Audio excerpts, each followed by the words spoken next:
welcome back. Now, following the reading of the budget for the year 2022 by the Finance Minister, many discussions are ongoing in Parliament. Our very own George Riafi from the business team is currently speaking to the Information Minister, Mr. Kojo Oppong-Nkrumah. Let's join them now. So it's a very equitable, efficient way of mobilizing revenue, and that is why we're able to take off the road toll. So we're expecting that from about maybe later this week, you should see all the road tolls open. The other important thing is that the people who work at the road tolls will all keep their jobs. They will be retrained and put into other road infrastructure. That's the clarity I wanted. So what is going to happen to those infrastructure that were there and people were working? Are you going to move them to a different ministry, a different area to be employed? All the persons who are working at road tolls are going to be retained on government payroll.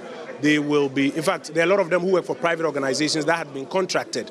They will be absorbed onto the government payroll, trained and reassigned onto other government initiatives. So their jobs are assured. This is a government that is talking about digitization. Yeah. There's always a fear, depending on how it's communicated, a levy, a tax could be a disincentive. Yeah. What do you say to it? It's a fair point if it is not structured properly. So, for example, this electronic transactions levy, if it was flat out, it can be a disincentive to financial inclusion, because electronic transactions are a means by which particularly the poor participate in the financial system. And that is why from the onset we are very quick to say that the poor, those who are doing less than 100 Ghana cedis a day for these transactions, and that's about 40% of these transactions when you look at the data, they're excluded. So the expectation is that it will not significantly, adversely affect financial inclusion because their interests are still protected there. It is you, George Riafi, who has a bit of money, who, when you are transferring money, you pay only 1.75%. Now also watch, many of the other tax handles are what? 10%, 14%, 7.5%, etc. This is 1.75%. Let's look at the other programs as well that government is looking at, working on all those things. I mean, you talk about this youth programs and all the rest, and some are saying that how different would this be? You've had other youth initiatives introduced before, and some are saying that has it yielded the desired results for you? So first of all, we are not doing away with the National Entrepreneurship and Innovation Program. We're not doing away with the Ghana Enterprises Agency and its interventions there.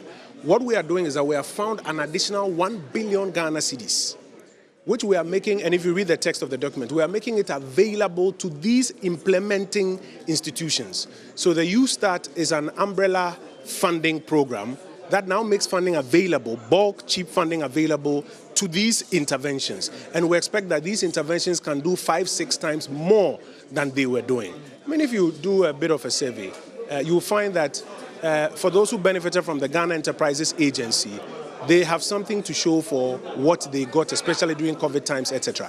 If we're able to quadruple that 4 or 5 times, if you're able to put some more money, for example, in venture capital trust fund because of YouStart bulk money coming in, put some more money into National Entrepreneurship and Innovation Program, then it means that the kind of benefit you saw in the initial pilot stages can be quadrupled. I was looking at one honorable member, he was talking about the state of Maslock right now. Yeah.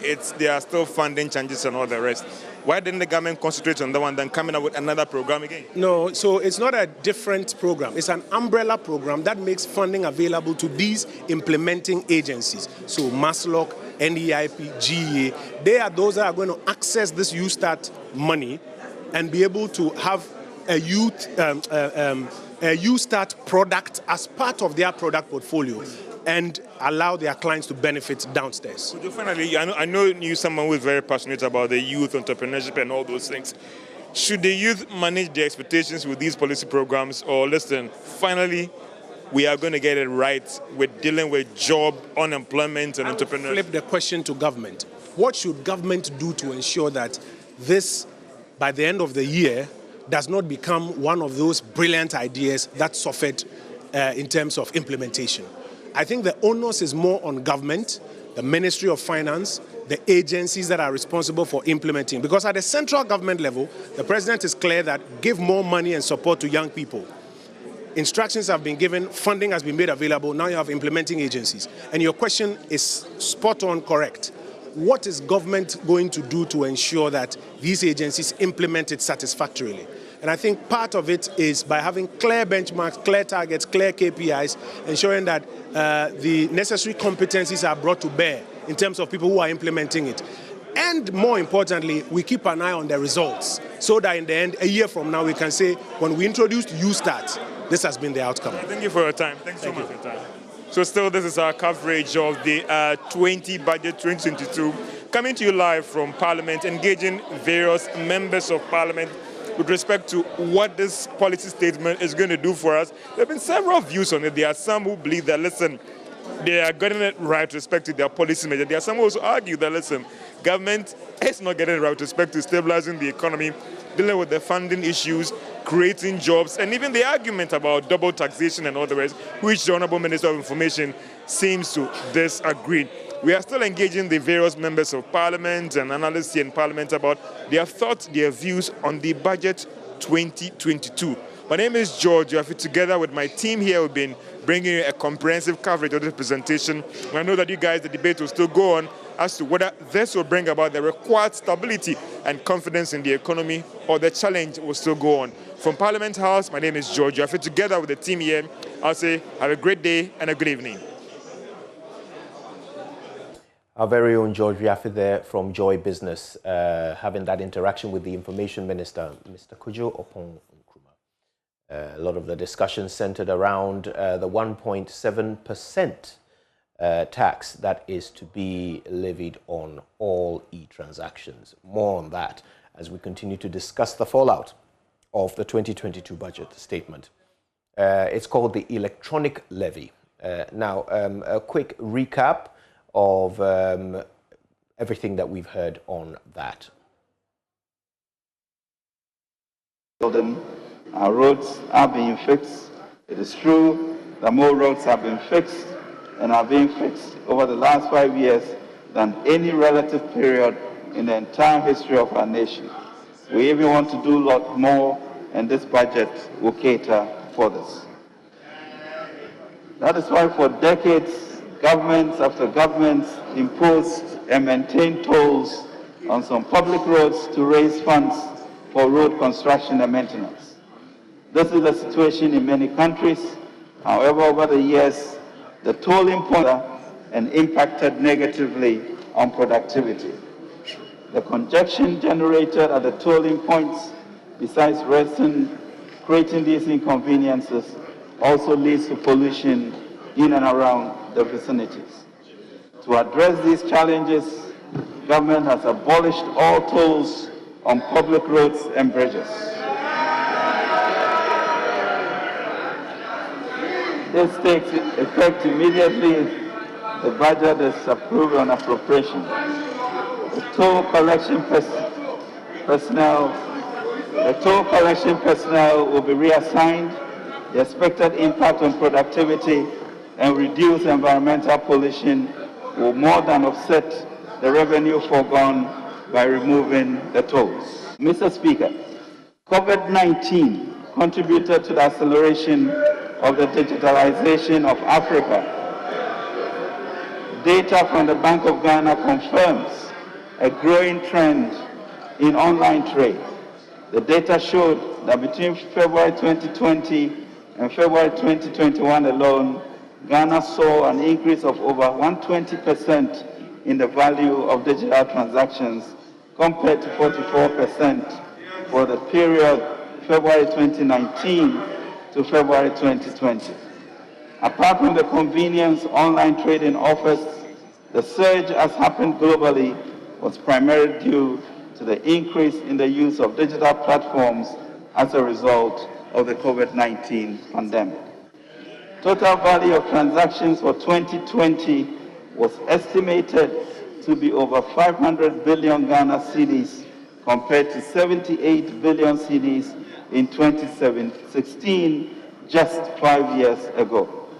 While total money subscribers and active mobile money users have grown by an average rate of 18% and 16% respectively between 2016 and 2019.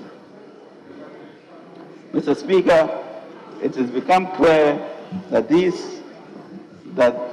there exists enormous potential to increase tax revenue by bringing into the tax bracket transactions that could be best defined as being undertaken in the informal economy. After considerable deliberation, government has decided to place a levy on all electronic transactions to widen the tax net and rope in the informal sector. This shall be known as the Electronic Transaction Levy or e-levy.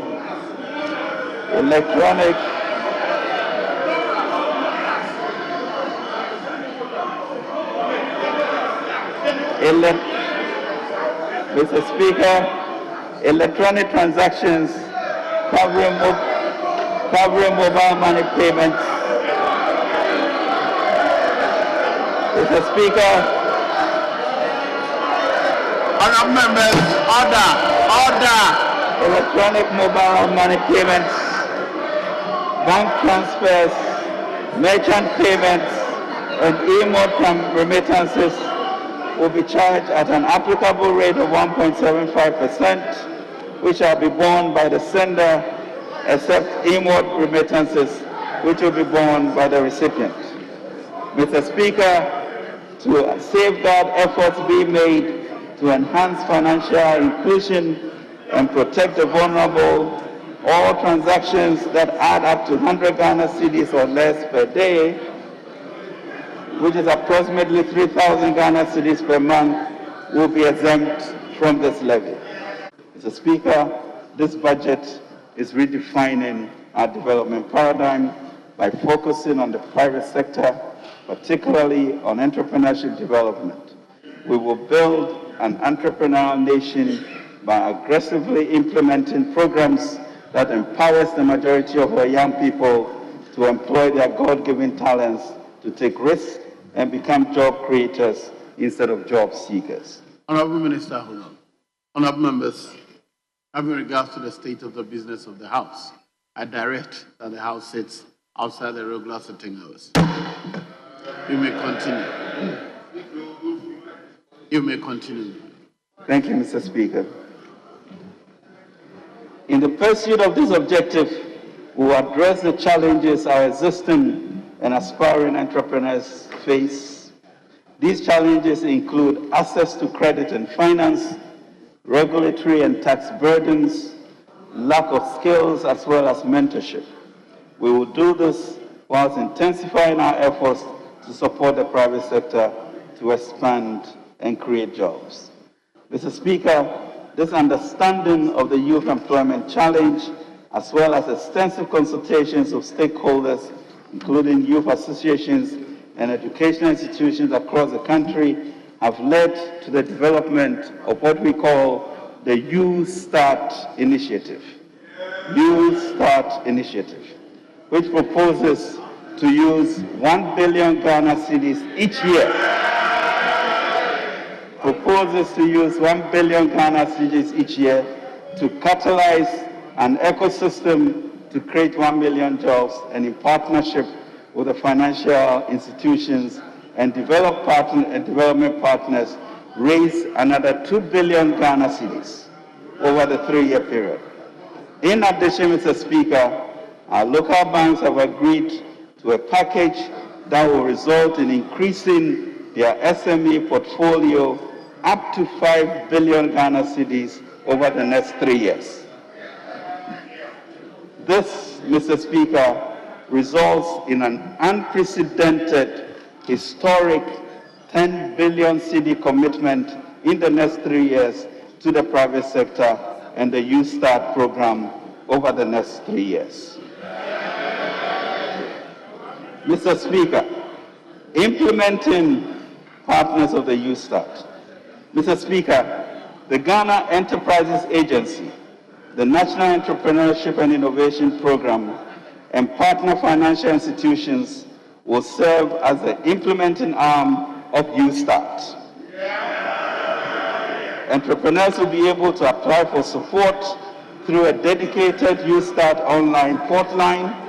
NEIP will also engage our faith-based organizations as partners for the delivery of essential artisanal skills business competitions and feasibility studies, and introduction to financing institutions with a commitment of up to 10% of GOG's contribution to the YouStart program.